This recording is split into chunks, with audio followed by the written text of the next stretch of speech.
And then this, the camera ain't gonna focus, is my latest project. I'm putting a medium duty truck together to make a dump truck. This originally started out as a freightliner FL50 cabin chassis with 19.5 tires on it. It came from New York State, so the rust was horrible on the frame. I decided to gather a bunch of parts together and finally get going on this project.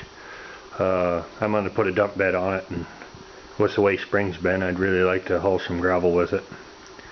So I decided to get another frame. This frame started out under a International 4900 with a DT 466 6+1 transmission.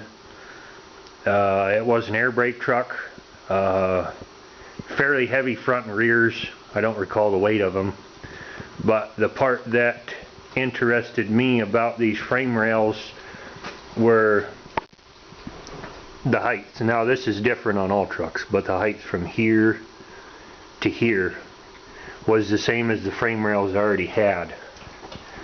So unfortunately I had to drill some new holes for suspension, front cross member where the motor's going to go, and I'll probably have to drill new holes for the rear motor mounts. I'm going to shorten the drive shaft, which won't be an issue. Even the rear suspension. I wanted to film all this from the start, but I just didn't turn the camera on, at least document it. So last night I got the rear suspension finished up. I got a few more things to do here in the back, but it just takes drilling new holes. The width of the frame, another reason why I lucked out choosing this frame, the width from here over to here is the same. The cross members are the same width.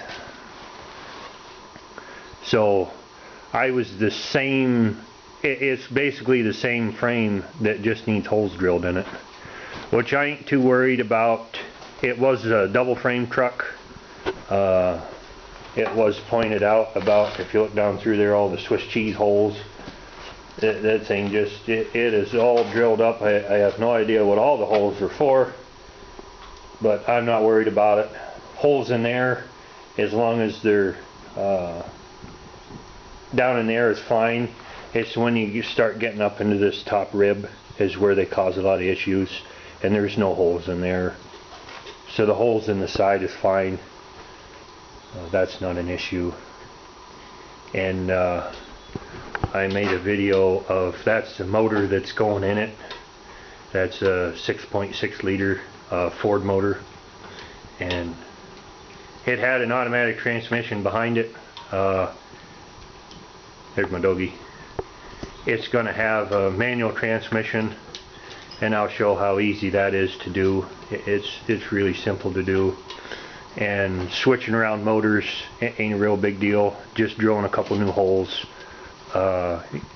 Things are a lot heavier in these medium duty trucks to move around. I mean, you gotta have some way to move them, but the way they're put together and how simple universal things are is just amazing.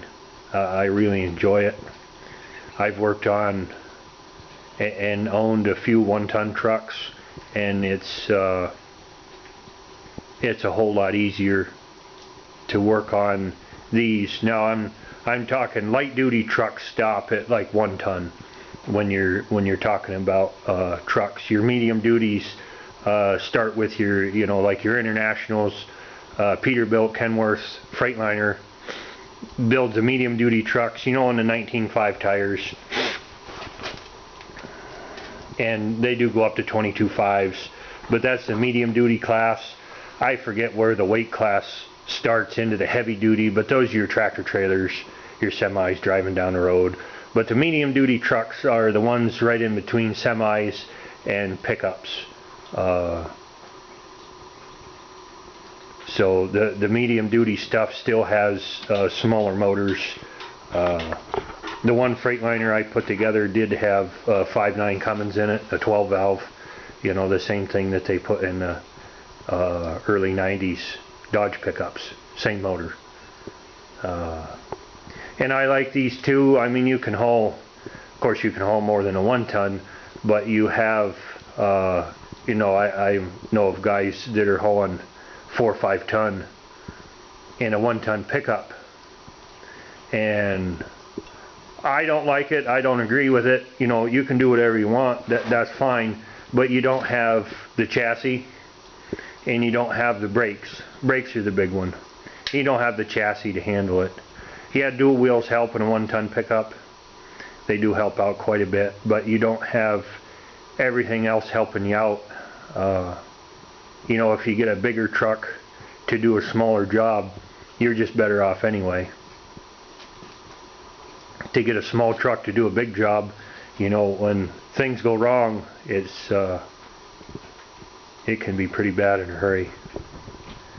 So I'll try to keep my camera out here and keep things documented along, and see if we can get this thing put together here in the next, oh, I'd like a couple days, but it'd probably be a couple weeks.